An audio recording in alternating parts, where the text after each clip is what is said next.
And you're thinking, how can I take this guy seriously? I do want to apologize for my appearance. I thought of this late last night, and I know it doesn't look appropriate because I didn't have enough time to grow out my ponytail. I'm sure had I had the time to grow that out, it would have fit in a little better here. There were 4 reasons I almost didn't wear this shirt. And yet I overcame all 4 of them, obviously.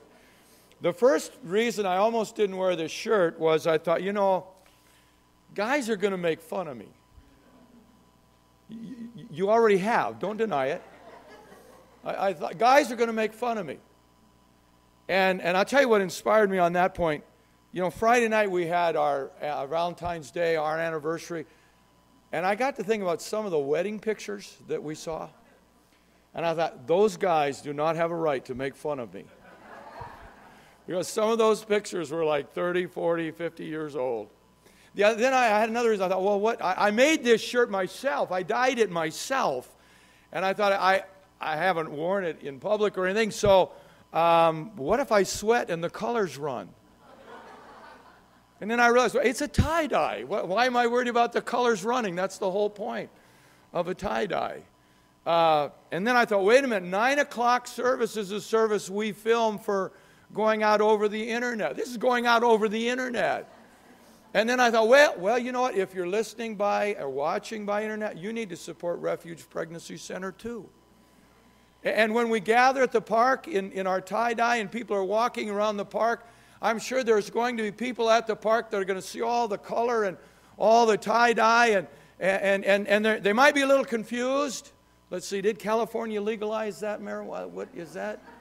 Or they might actually come up to you and say, hey, what is this all about? Why are you people? And we can tell, we believe in life. We've met Jesus. You can share with people if you come to the park. We're in tie-dye next Saturday. And I just wanted to throw my support out there. And I thought, last night, you know what? I could do something to encourage a congregation to get behind this. I could wear my tie-dye. That's not too big of a price. And then, the fourth thing, and Matthew mentioned it, I thought, of all the topics to be preaching on when I wear pink tie-dye is manhood. But let's turn to 1 Timothy chapter 3. Let's jump into this because I do want to talk about manhood today. 1 Timothy chapter 3, we're working our way through the book of Timothy, and we're in chapter 3, and we're just taking what is written here and opening it up and examining what God is saying to the church. He's writing to Timothy, and he says, Timothy, I'm writing these things to you so that you will know how to behave in the church of the living God. It's the house of God, the pillar and ground of all truth. And so he's going to be dealing with church issues and church-related things. And we come to this passage, and he's talking about elders and deacons. And I really don't want to get into the ministry of elders and deacons today. That's a little outside the scope of what I'd like to do with us this morning. Because I think we got a great problem in our culture, and I think this problem is also filtered, as is sadly the case. Things that are in the culture keep seeping into the church. And maybe problems and weaknesses within the church or why things are the way they are in the culture. It could be that way too. But I think we have an issue about manhood today. Well, I want to tell you a little story that I read. Some of you read this maybe, but it's a cute story. It warms my heart, and it brought back some memories in my mind of my Grandpa Johnson, my mother's dad. He used to work in an old country store, the old kind of store with the wooden floors, and you go way to the back of the store, and there's that big metal box, and it's the soda pop, and you open the lid, and you reach into the cold ice, and now by the middle of the day it's water, and you pick out your grape or your whatever, your soda. How many of you used to call it soda pop? And you reach, and it was a nickel, and you got your cold bottle, and it's got the thing on the front where you take the cap off, and man, that was a big thrill for me and my brother, get to go down and see Grandpa at the old corner store and get a soda pop. And this story that I'm going to tell you takes place in a county store like that, a country store rather. And a little boy, kind of grubby looking, he wasn't well dressed. His clothing wasn't well cared for. He kind of dirty. And he's standing at the counter. And the guy at the cashier is waiting on him. And he's got just a whole bunch of pennies out on the counter. And he's got a loaf of bread. And there was a man in a suit behind him on his way home from work. And he sees this little boy, and he starts putting together the scene, what this must be all about. Here's a little boy, and his mother must have sent him to the store to buy a loaf of bread, and he's buying the cheapest loaf of bread in the store, and he's counting pennies. And immediately the guy, the businessman, said, this kid's poor. He's from a poor family. He's not well kept, and he's quickly looking, and he can tell right away he doesn't have enough money for that bread. And maybe the little boy is starting to figure that out too, as he's kind of shuffling around, not quite knowing what to do. And the guy behind the register is patiently waiting, yet he's kind of figuring this kid might not have enough money for the bread. He might be thinking, do I turn him down? Do I give him the bread? What do I do? And the businessman did something really unusual and thoughtful. And as he figured out the scene, here's a poor boy. This might be all they have to eat tonight, and he doesn't have enough money to buy it. So he pulled out a dollar bill from his wallet, and he said real loud, because he didn't know who else was watching. And he said real loud, he said, hey, I'm glad I saw you in here. Here's $1 I owe you. And when the little kid looked up at him, he winked like, okay, just go along with this. And the kid immediately knew what the guy was doing. Oh, thank you, sir. And it was enough to pay, that dollar bill was enough to pay for the bread, and got some change back. And the little boy looked up at him like, what do I do with this change? Oh, and he just put it in his pocket. Just go ahead, the man indicated. I mean, it was an act of kindness. He realized this kid was buying bread for a family that didn't even have enough pennies to buy bread. And the little kid lingered off to the side after the transaction. The guy bought whatever he was buying. And as he's getting ready to leave, the little kid was waiting for him, and the kid walks up to him and he said, Mister, I don't know too much about this, but are you Jesus? Are you Jesus? I heard about Jesus. I went to this church Sunday school, and they told me about Jesus. Are you Jesus? And the man said, he kind of smiled how sweet that was, and he said, no, but I am a Christian, so I'm one of his children. And the little kid just smiled and said, well, if you weren't him, I knew you at least had to be related. Mister, are you Jesus? Think of a little boy like that, obviously not raised in a Christian environment. How is he going to know who Jesus is? Somebody's got to show him. Somebody's got to tell him. Somebody's got to model it. And we always have that ongoing need of modeling Jesus Christ and demonstrating Jesus Christ. Who is Jesus Christ? But I want to deal with something even more fundamental to our culture today. I mean, the most important thing is who is Jesus Christ. But here's the crisis we have in our culture today. It's a curse. Malachi chapter 4, verse 6 talks about the hearts of the fathers returning to their children, and the hearts of the children returning to their fathers. And he said, if this doesn't happen, I will smite the earth with a curse. If somehow boys don't get reunited with dads, and children don't know what a godly man is, a dad is, there's going to be destruction on the earth as a result of that. And our culture is experiencing that very thing, because we have a whole generation now of people who are in that age range where they're supposed to be men. They don't know what a man is. They don't know what a man is, let alone how to be one. And I think the other side of that too, girls growing up not knowing what a woman is. That's a confusing world we live in. And everything's getting mixed up, mumbled, jumbled, and yet at the core of it is we've taken dad out of the home, and there's too many kids growing up not knowing what is a man. Is he measured by how many tattoos he has? Is he measured by how tough he can be? What is a man? I enjoy college basketball, although my team is really not good right now, But I was watching a college game the other day, and one of the star players goes into the stands after a fan and afterwards they kind of justify, he used a racial slur. Well, I'm not justifying racial slurs. Actually, they taped the guy's mouth, and they figured out it wasn't a racial slur. It wasn't very good, but it wasn't a racial slur. And I thought that young man should have read Jackie Robinson's story. Find out how to take an insult. Find out how to be a man. See, the trouble is we got too many kids have already grown up. They're of an age where and now they're fathering children. What's that generation going to be? What is the measure of a man? Well, I believe the Bible has an answer. Because in the church of the living God, this house of all truth, there are to be men who model manhood. And all of us need to strive for these. I'm not just talking about to the male gender today. It is specifically toward the male gender, but these are qualities all of us should aspire to, and qualities that all of us should want our children to grow in.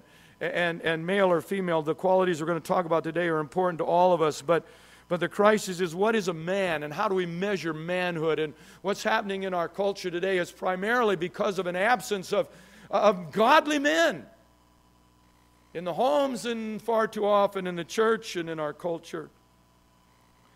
I just want to share real quickly where I'm coming from, and I had a great advantage in life, a huge blessing in life, because I think of the two men as a little boy that I admired more than anybody in the world. They were my heroes, my dad and my grandpa Bratrude. Andrew was his name. So that's why you shouldn't call my son Andy. Don't do that. I named him after his great-grandpa, Andrew. And these two men, they modeled manhood. I never had a confusion as to what a man is. Because I had this man, I called him Dad. And this man, I called him Grandpa. And I could look at those men, and I could see in them manhood. It's interesting, because without meaning to, they taught me a very valuable lesson about manhood. You see, my dad lost his leg when I was just a little guy. He had his leg amputated. And my grandpa Bratrude, he lost his arm, had it literally ground off in a gruesome farming accident. And the two men that were in my life as the heroes, the people I admired, more than anybody else, when I thought about men, I think about my dad wrestling with me on the floor. When I think about men, I think about my grandpa and his old Levi shirt and his butch, wax it so it stands up haircut, and his overalls of a farmer. That was a man. And I still remember that arm he had with the pincher hook, his artificial arm, how he'd get my ear in it and twist, and boy, he could. But you know what's interesting? When I thought of those two men, and I knew these guys are what a man really is, neither one of them had, that macho, because they lost a leg, they lost an arm. And I somehow knew from them that being a man is not just a physical thing. Somehow being a man is beyond the physical. Somehow being a man doesn't really have much to do with a body. It has to do with a heart. It has to do with a character. It has to do with what's on the inside. That's what a man is. And so we look at this passage of Scripture, and he's telling them how to conduct themselves in the church, and basically a couple of leadership positions, elders, deacons, and I don't even want to get into what the ministry of these men are, but they are models of manhood. Because when you look at what we're about to read, there's only one ability mentioned, and that is the elders must have some ability to communicate. They must be apt to teach, it says. They don't have to be great orators, but they got to be able to share truth. But all of the other qualifications have to do with character, have to do with what a man is. So that in the church, a young boy, a young man, someone who's becoming a man, someone maybe they're already in their 30s and 40s, never had manhood modeled for them, they can look around the church and they can see people and say, that's a man. That's what I want to be.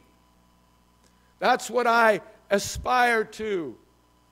I shared with you last week how blessed I was sitting in the back row as one of the first Pentecostal preachers I heard as a new convert.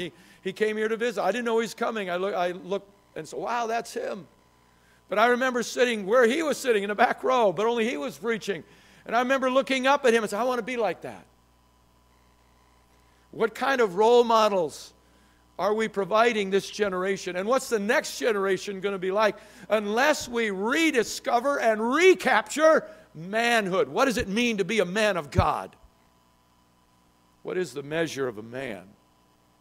Well, let me read you I'm going to read the whole 3rd chapter. It's just a few verses, not that long, 16 or so.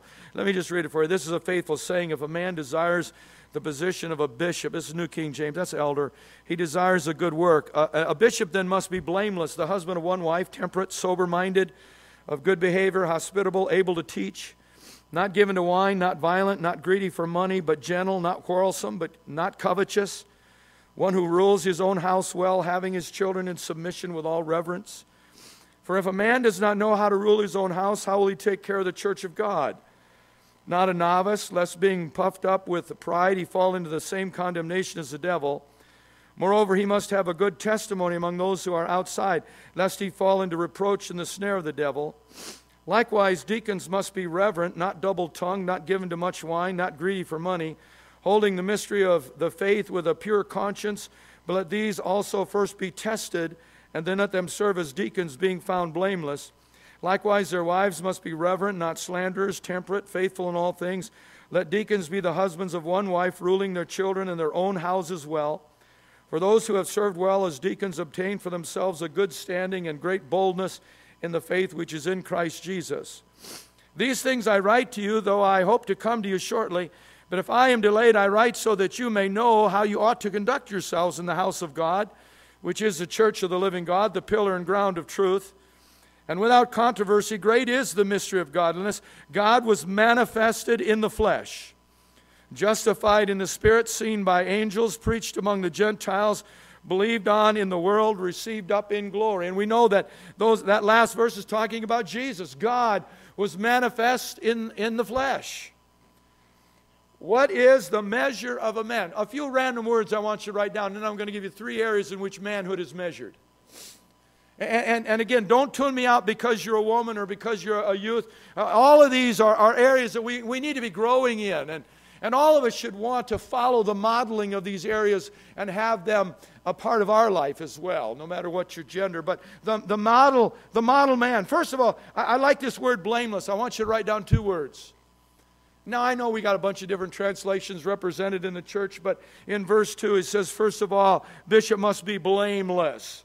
And then you jump down to verse 10, he's talking about deacons, and he said they must be found blameless. They're actually 2 different words. Don't worry about their pronunciation, but I'll just say them for you. Anapaleptos is the first one. Anapaleptos simply means there's nothing to be grabbed hold of. There's a man who is a model man, and again, don't get hung up on ministry of elder and deacon, that's another subject. But the man who is a model of a man, he must look at his life and know that there's nothing in his life that can be grabbed hold of. And that's Paul uses this word a couple other times. 1 Timothy 5:7, those that are to be supported as widows, make sure there's nothing in their life that can be grabbed hold of. Timothy himself, in chapter 6, verse 15, he said, until the Lord comes again, make sure there's nothing in your life that can be grabbed hold of. Blameless. In other words, there's no secret thing hiding somewhere that if the enemy finds out about it, he could grab hold of. That's what it means, blameless. Nothing that can be grabbed hold of. And then there's another word. This is the word in verse 10. Anenkletos. And anenkletos means nothing that you can be charged with or called into question. It's more of a legal term. Nothing that you can be arrested for. Nothing that you can be accused of. In other words, we're trying to keep our lives in such a way that we're abstaining from the appearance of evil, and there's nothing in our life that can be grabbed onto by the enemy. And I think of the words of Jesus in John 14:30. He said, the prince of this world comes, but he has nothing in me. Now, Jesus said that as a man, not just as God. In his incarnation, he was fully man. And as fully man, he was able to say, Satan is coming to me. But notice how fearless Jesus was. And he almost says it casually. The prince of this world is coming, but he's got nothing in me. In other words, there's nothing in my life that he can grab a hold of. There's no foothold that I've given him. Jesus had lived as a human. He had lived a blameless life. So the prince of the world was coming. But the prince of the world couldn't grab on to anything in Jesus. And men, this should be our aspiration, not just to live so that people don't know anything about us, but so that there really isn't anything about us that the enemy can grab on. Those secret areas of our life are presented to the Lord. Those hidden areas of our life, we don't keep them hidden from God. And maybe at times it's good to share with another brother. I don't think you need to broadcast things, but maybe get together with someone and say, hey, I need to be accountable in this area. However you handle it, you know that there's nothing hidden in your life that the enemy can grab a hold of, because he wants you to be a measure of a man. He wants you to demonstrate the measure of a man, rather, to model manhood. You know, in Genesis chapter 4, verses 5 through 8, there's a picture. And God is talking to Cain, and he says to Cain, why is your face fallen? Why are you down? Why are your emotions down? The Hebrew phrase, face fallen. Why is your face fallen? He said, if you do what is right, there'll be a lifting. In other words, a lifting of the emotions, a lifting of the face. But then he says this, but if you're not going to do what's right, if not, sin is crouching at the door. It's the literal Hebrew. And it is the picture of a lion just outside the door of this man's house, and he's crouching in the bushes. No one knows that lion is there, but he's not just standing there, he's not just sleeping there, he's crouching there. He's bent, he's ready to pounce at the opportune moment. And God is saying to Cain, if you're living right, there is no crouching lion outside your door. But you see, if we're not blameless, if we know there's things in our life that we're just glossing over, we're not allowing God to deal with, then there is a crouching lion. And he's waiting for an opportunity to pounce. And don't be deceived just because everything's going well. He might be waiting for you to get higher so he can drop you farther. He's a crouching lion. And when we go to measure manhood, we need to begin with the inner life of every one of us, on the inside of our hearts, saying, am I truly, with God as my witness, am I blameless? Is there any crouching lion that I haven't allowed God to slay in my life? And most of those things are just between you and God. Most of those things are very, very private. No crouching lions. And then notice he talks about the devil a couple times. Verse 6, verse 7, he talks about the man who is to be held up as a leader in the church, he can't be a new convert lest he be lifted up and he fall into the condemnation of the devil. What is that? Pride. Isn't that what caused the devil to fall? And the word is krima there. Condemnation means to have been judged and found guilty. In other words, a man who is a measure of a man, he not only must have an inner life that says there's no crouching lion in here, but you can't become an egomaniac yourself either. We can't allow pride to grow, because then we'll fall in the same way the enemy fell. Read Ezekiel 28, you'll see how he fell. None of us are more anointed than he was. He was the anointed cherub of God, and yet pride filled his heart and he fell. And so this is a warning, men. Let's check our pride, and let's make sure there's no crouching lions outside our door, and let's make sure we're living in humility. No matter how successful. You know, I believe God wants to make you successful. He will give you as much success as your humility can handle. He'll give you as much success as your humility can handle. If you're willing to be nothing, it's amazing how much He can give you. But don't fall into the condemnation. Then he talks about the snare, verse 7. The snare of the devil. What is that? Well, notice in that verse he talks about how you are with outsiders. And here's what I think. I'll just throw it out as an opinion, but I think the greatest snare of the devil for a Christian man is what we would call hypocrisy. To have one face in the church, to be one way in the church, but not having that same face outside the church. In other words, when you're looking at the measure of a man, what kind of testimony does he have with those that aren't even in the faith? With those that don't even know Jesus? We'll talk about that in a few moments, because I'll show you how to balance that out. How great of a reputation can we have with those that Jesus said at times they'll hate you because you're a follower of Jesus, and they'll persecute you because you're a follower of Jesus? But there is an answer to that in the text. And so the measure of a man, well, first of all, men, before we look at these three areas, let's look at it on the inside. Let's look at our heart. No crouching lions. Nothing that can be gotten a hold of. And let's avoid the fall of the devil, pride. And let's avoid the snare of the devil, hypocrisy, trying to please everybody, being one way with Christians and another way with non-Christians. That's a trap. That's a snare. And you can get the outline, look at different places where that same word is used. There's warnings about that trap, that snare. Well, what I'd like to do in the balance of time that we have here today is, I believe there are 3 areas in which a man can be measured. And I know some of you men I hope you remember, we took this same passage, did a Saturday morning men's Bible study a few years ago, and it took us weeks to get through this passage. And now you're sitting there thinking, how long is this sermon going to be? Well, I can't do what we did in that study. I can only give you an overview, and so I've kind of grouped things together. I want to talk to you about 3 areas in which our manhood is measured. And I think there are areas that are all important to all of us, male or female, but here's the first one. A man is measured by his people. Obviously, there's people in this passage, isn't there? A man is measured by how he relates to certain people, and the first one is his wife. He must be the husband of one wife. Now, throughout the years, the church has debated what this means, and I think that oftentimes we miss a very crucial point in terms of modeling a man. Are we talking about someone who's divorced and remarried? Are we talking about someone whose spouse died and they're remarried? Are we talking about someone who's never married? Does this mean someone who's single can't be in leadership because they got to be the husband's one wife?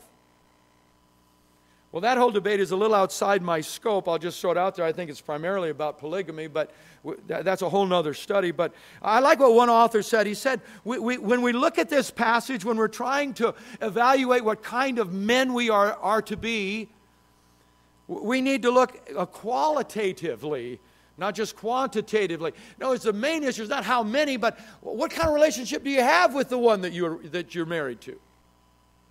What's the quality of that relationship? A piece, and by the way, it does matter that if you shouldn't have more than one, okay? I think we agree on that. We're not into polygamy. But I think of something Pastor Braden said to me. We're talking about how to pastor a church. I was just starting out in the ministry, and he said, Mark, let me just give you a little piece of advice. When you go to pick people to lead in your church, before you pick anybody to lead anything, you watch how that man treats his wife. Because as a man treats his wife, he will eventually treat the church the same way. And there is a parallel, Ephesians 5, between a husband and a wife and Jesus and the church. There's kind of a parallel there. And I think that's just wisdom. If a man isn't faithful to his wife, why do we expect him to be faithful to the church? Those of you that run your own business and make business decisions, if you know a man cheats on his wife, why do you want to do business with him? If he cheats with his wife, he's going to cheat you. And I know there's laws in the land, and I know you got to be careful and you got to have wisdom, but you be careful in business how much you entrust one of your own workers if you know they're cheating on their wife. If they will cheat on the most sacred covenant of all covenants, why do you think they'll be honest with you? And so when we're looking at what is the measure of a man, well, let's start with how he relates to the one person more than anybody else in all of life that he has made a commitment to, and that's his wife. That he stands before God because he swore holy vows. He swore holy vows to enter a sacred covenant with this one woman, and he made promises to be faithful unto her. So how's he doing on that? That's the measure of a man. The measure of a man is not how many people in a boxing ring he can knock out. The measure of a man is not how many colorful tattoos he has on his body. The measure of a man is not the quality of his car or the numbers in his bank account. I suggest the first measure of a man is, how's he doing with the people in his life? And let's start with his wife. When you look into the eyes of his wife, what do you see? Do you see someone who has a sense of security and a sense of love and purpose? Or do you see somebody that's aching for the number one person in their life to just give them a little bit of attention? And so instead of getting all hung up on some of these other issues of marriage, divorce, let's ask a fundamental question. Is he a one-woman man? Is he faithful to her? And we could translate that, one-woman man. In other words, there's one woman in his life, and he wants to devote himself to her. And there are many who would proclaim their own goodness. Proverbs 20, verse 6, 16, but a faithful man who can find? There are many that would boast about how great they are as a man, but if you want to see faithfulness, look at how they are with their wife. I'll tell you, I was so encouraged Friday night, and I'm not just saying this to puff up those of you that are here, but some of those, we had 4 people, 4 couples, one married 50 years, one married 54 years, 2 married 58 years. And I wish I was sitting at your table. That's something we can learn from. Someone says, I'm faithful to this woman for 58 years. I didn't always do everything right. I made mistakes. I did dumb things. She'll give you a whole list of them. But I stayed faithful. I'm still here. I look at my mom and dad, 60 years, I say, hey, they're still there. Faithfulness. What is the measure of a man? Can he keep the number one commitment in his life no matter what? I'm going to be faithful. That's what a man says. And I don't have time. I know I've already spoken more than the first part of the sermon should be, but Malachi chapter 2, read it. Go home and read it. And several times, at least in the New King James, he uses the word treacherously.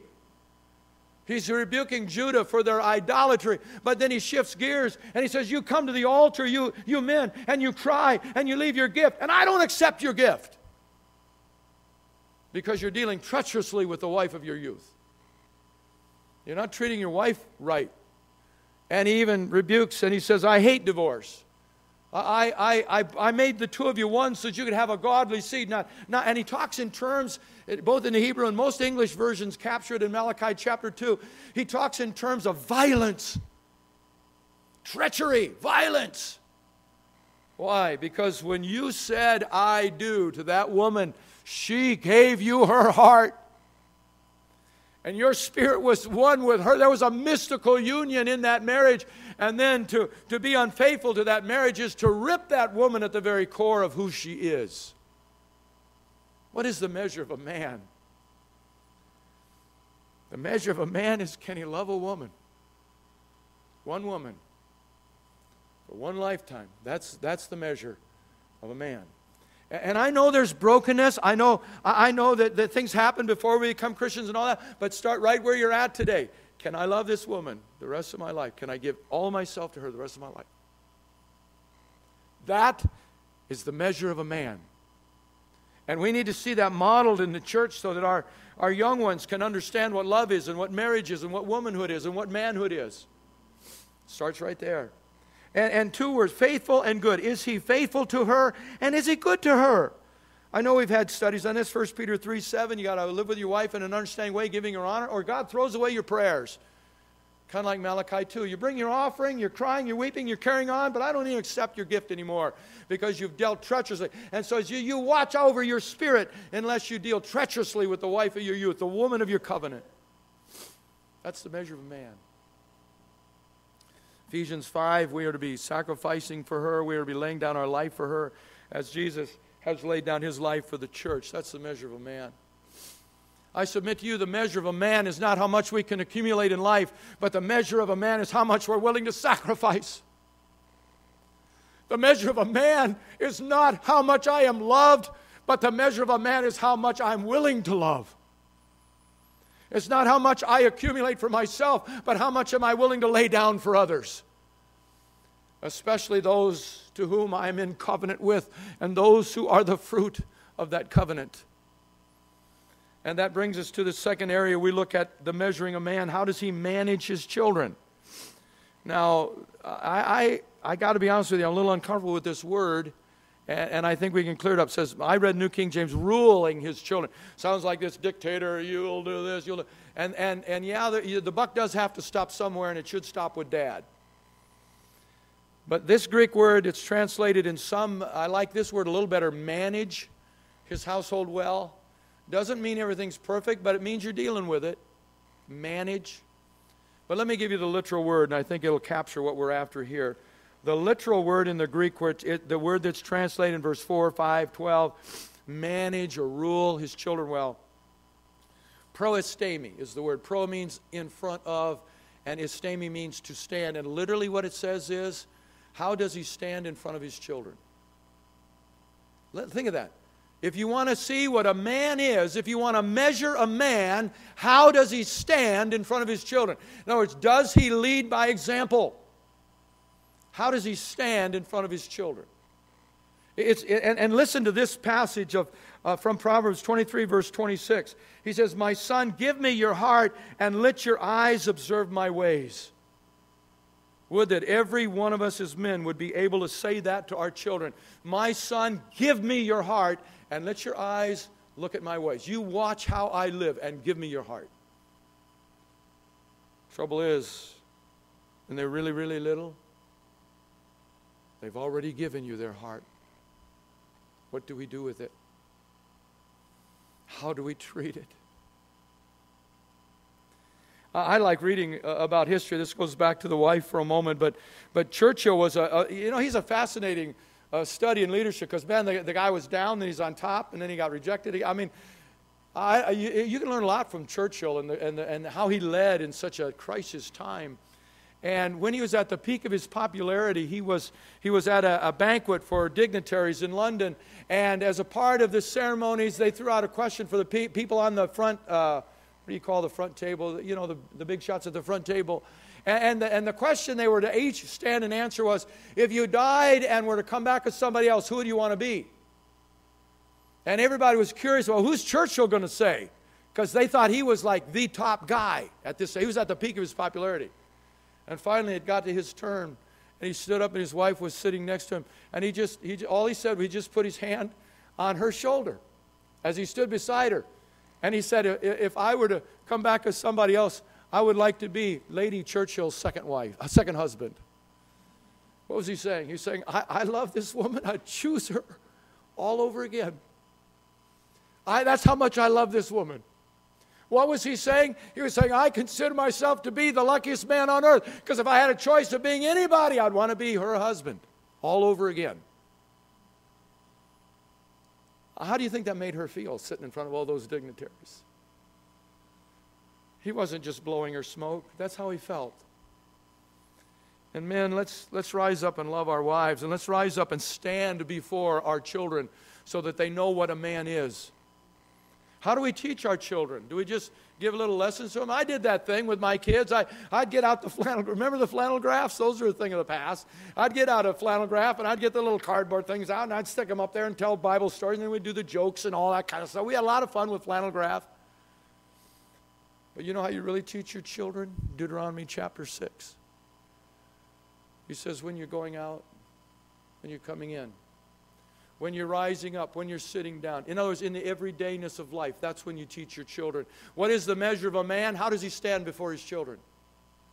This word manage really means to stand before, or let's put it this way, to lead by example.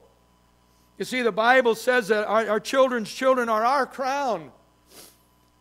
We want to know the greatest blessing in all of life. Many of you experience this, and you know the joy of this and the deep satisfaction of this in terms of looking at your grandchildren, because then you not only see how your children were growing, you see how they are as parents.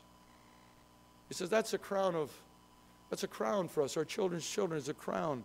Are we living for that crown? Are we living for that reward? That's worth living for. And it's never too late to start, to get involved. I heard this saying, I want to give it to you, and then we'll move on to the next point. Here's a good little saying for how to live your life. Earn respect, ask for forgiveness, but don't ever reverse those. Earn respect and ask for forgiveness. You know what we have a tendency to do? We ask for respect and then spend our life trying to earn forgiveness.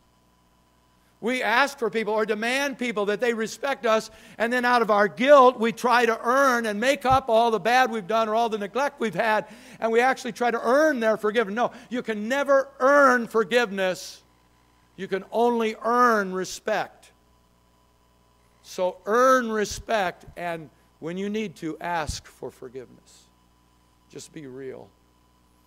Stand before your children. We want to measure a man. Well, how does he love his wife, and how does he stand before his children? And last of all, I only mention this. How about those outside the church? Those are his people too. Do you want to measure a man? How does he relate to the world? Now here's the tricky one, because Jesus made it clear the world hates us if we're true followers of Jesus. So how can I have a good reputation with the world if they're supposed to hate me for being a Christian? Well, good reputation is not a very good translation. The Greek word used here is the same word as martyr, martyrion. It means witness. It doesn't mean they're always going to like us, but are we maintaining a good witness to those outside the church?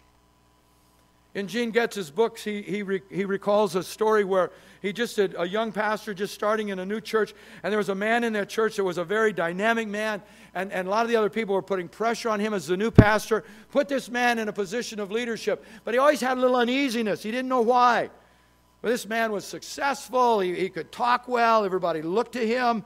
One day he was at the pharmacy getting a prescription, and the pharmacist mentions, "Oh, now you're the new pastor at such and such a church." "Yeah." The pharmacist said, "You know, I heard something. I heard so-and-so goes to your church." And he mentioned this man that everybody was kind of promoting as the next leader. And he said, "Yeah, he does." And the pharmacist said, "Man, oh man, he's cheated me. He owes me so much money. Can't believe he goes to your church." Is that what your church is like? See, here's a man that inside the church, he had this reputation of being a great godly man, but to the world he had another reputation. What is that? That is the snare of the devil. And Pastor Getz tells how it wasn't long after that the whole church was rocked, shaken to its core when this man fell into some immorality that had been a hidden, and we'll use our term, a crouching lion for years. So he didn't maintain blamelessness. He didn't maintain that inner life, and he didn't maintain one face. I have one face, that's all. Not one face for the church and one face for the world. No, I have one face. Notice it talks about deacons not being double-tongued. You don't talk one way to believers and another way to unbelievers. No, you're who you are all the time. Another way to say that is integrity. Everything harmonizes, everything integrates together in your life. That's the measure of a man. Now, we've looked at his people. We got to move on. I remember when I first came into the ministry, and I'm so grateful for the local church. One of the reasons that I wanted to stay a part of this movement of churches, we're small, the world doesn't hear about us. But when I first came to the ministry, I got a letter. Because in our fellowship of churches, we had a big name guy. I mean, this guy was on all the TV networks. This guy did all the great conferences. This guy was world renowned. This guy made thousands of dollars speaking at conferences and selling books. And he was our bragging rights. When we tell someone about our fellowship, we say, "Hey, have you ever heard of so-and-so?" "Oh, yeah, we've heard. He's one of us." We get him to speak at our conferences, and then we get more people to come to our conference, see. But I got a letter one day from the church he was pastoring. They said the elders have been dealing with this man, and we've had to put him under discipline because for some time now he has left his wife, and he's carrying on a relationship with another woman in the church, and he won't give it up, and he doesn't want to leave the pulpit. And so we're sending out this message that we have disciplined him. And you know, every church in our fellowship, to my knowledge, honored that decision by that church and said, "Okay, then we have to, this guy can't come into our churches either." They disciplined that guy. And you know what his response was? Do you know what he said to those elders? He said to them, "Do you know how many tapes," that kind of dates it, doesn't it? "Do you know how many cassette tapes I sold last year? I sold over 1 million tapes. I don't need your fellowship." And this man went on speaking at conferences and all over the world, and everybody, you know what I was so what impacted me as a young man? There's a church that said, "I don't care how popular you are, I don't care how charismatic you are, you don't measure up anymore. You don't measure up because you fail the test of how you are with your people. With the woman you're in covenant with the children you brought into this world, you've devastated them. And yet you'll travel the world preaching the word and making all kinds of money? No, sir, you don't measure up anymore." And even though we lost one of our biggest calling cards, I remember being impressed as a young preacher saying, you know, this fellowship, they really believe these things. I want to be a part of something that really believes this stuff. The measure of a man. Well, how does he do? And I'll just touch on this next one. I've given you 3, but I'll just touch it. How does he do with his possessions?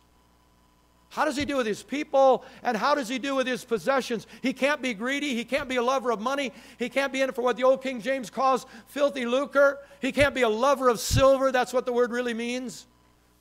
But he must be hospitable. And I remember looking at that thing. Wait a minute, I thought hospitality was a lady kind of thing, a woman's kind of thing. You know, they're hospitable because when you walk in their house, there's flowers. And you walk in the house, it's actually picked up. And there's no socks on the floor. And you feel, oh, this is a nice place to be. There's a woman here. You know, she's making it hospitable. But here to the men, he says they got to have hospitality. It's a part of the whole picture. And what does that mean? It means he uses his possessions to help others. He loves strangers. He's willing to give of what he himself has. He's not greedy. He's not in it for filthy lucre's sake. But the real measure of a man, and I know I've said this already, but the real measure of a man is not how much he accumulates, but how much is he able and willing to give. Not how much he gets for himself, but how much is he willing to sacrifice for others. Jesus said, you cannot have two masters. You will serve the one and hate the other. Love the one and hate the other. But you cannot serve two masters. So, men, we need to, as we're going to measure ourselves. See, the world measures manhood by how much stuff you can accumulate. The kingdom says, how much stuff are you willing to let go of? How much are you willing to use your possessions for the kingdom of God, that where you put your treasure, your heart's going to follow it? Because you cannot have two masters. So what is a man's relationship with his possessions? And then last of all, and there's a whole category of these, the last area in which we measure a man is how are his passions. And by passion, I simply mean his emotions, and I want to add to that mental stability. Because a lot of the words in this text have to do with thinking. The word soberly, and even the word for self-control. They have to do, and you can get the outline, and it'll give you the Greek word and all that. But what it has to do with the ability to think like a saved person thinks. That's what that means, to think savedly. To be sober means you're not intoxicated with everything that tries to get into your mind. Because here's the trick. If you can control your thoughts, you are very close to being able to control your emotions. And the measure of a man is how powerfully he is over his own heart. Write down these two scriptures, Proverbs 16:32.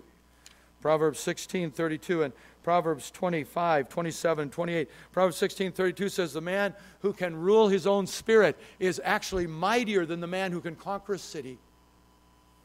See, manliness is not whether or not you can conquer a city. Manliness is whether or not you've conquered your own heart. And it uses the word gentleness or meekness in our text. And that word has to do with strength under control. Having submitted your heart to the Lord and allowing the Lord to control. It doesn't mean you never get angry, but you stay under control. You're not pugnacious, one word is used, or quarrelsome or violent. And that Greek word means there's always a blow ready to be struck. There's this undercurrent of anger going on. You're always ready for a fight when you don't need a fight. Because you're not under control of your emotions. There's not good mental stability there. What is the measure of a man? The measure of a man is not whether he can conquer a city. The measure of a man is whether he can rule his own spirit. That's the measure of a man. I grew up a Red Sox fan because my dad was a Red Sox fan, and he started telling me about his favorite Red Sox, who soon became my favorite Red Sox, number 8. Anybody here know who number 8 is? Carl Yastrzemski, Yaz. And man, I wanted to go out. In those days, we didn't have cable. Do you remember when you didn't have TV? I remember when we only had, I remember our first TV, and we went down with black and white. You didn't get all kinds of ball games. You got the newspaper, and you read the box score, and then you went out and pretended the game. So you didn't actually get to watch games in those days. And Dad said, you know what, I'm going to take you to see Yaz. We're going to get tickets to Comiskey Park. Man, I thought it was a big deal, but they were so lousy anybody could get tickets. But Dad said, we're going to get on the train, and we're going to get good seats, and you're going to get close to the field. You're going to get to watch Yaz. And man, I was so excited. We went in on the train, and number 8, his first time at bat. Man, I still remember my heart pumping. I wasn't playing. I was a kid. God, he held his bat high, and swung at strike 3 and missed.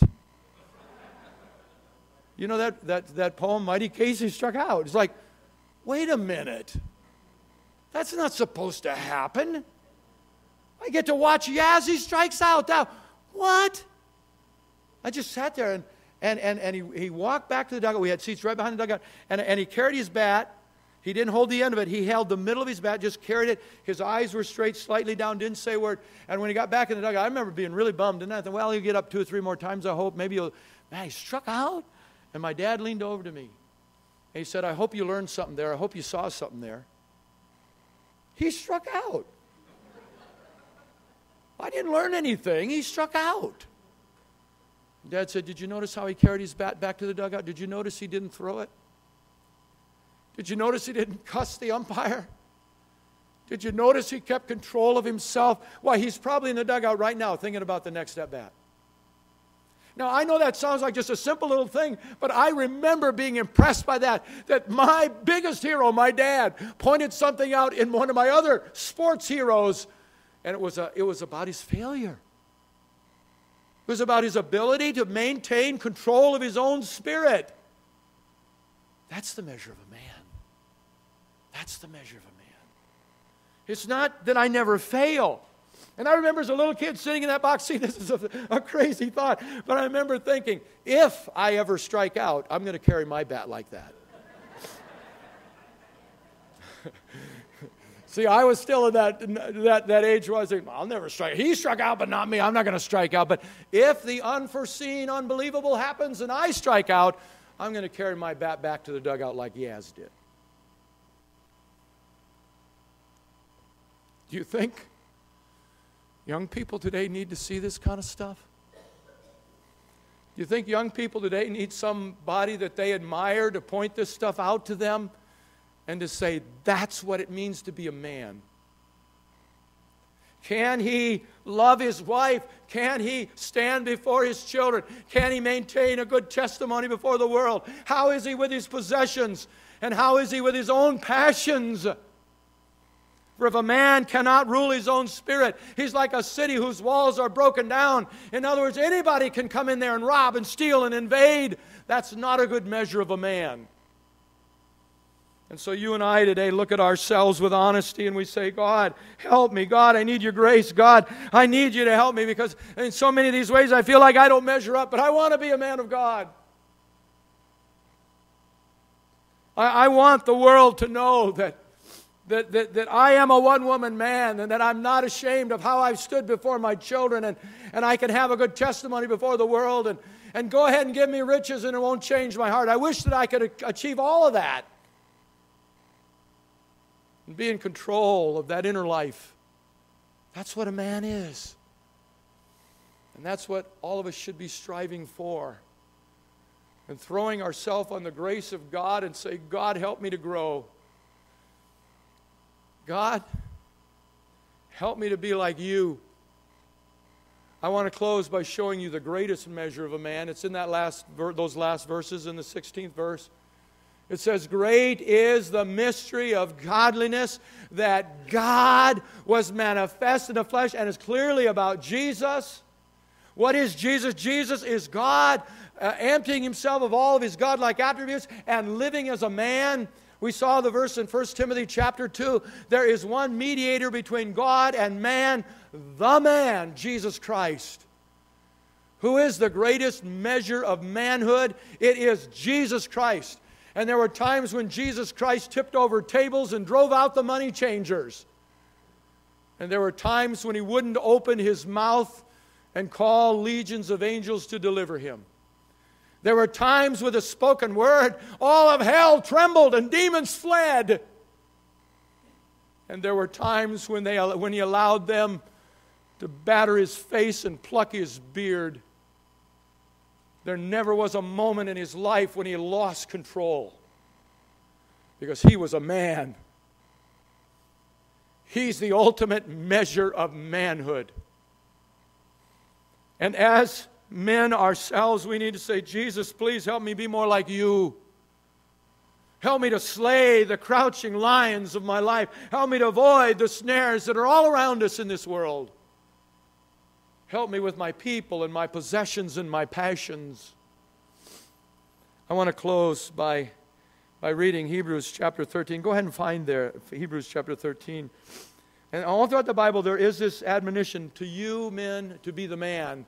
To Timothy in chapter 4, verse 12, he says to young Timothy, he says, don't let anyone look down on your youthfulness, but rather in speech, conduct, love, faith, and purity, show yourself an example to those who believe.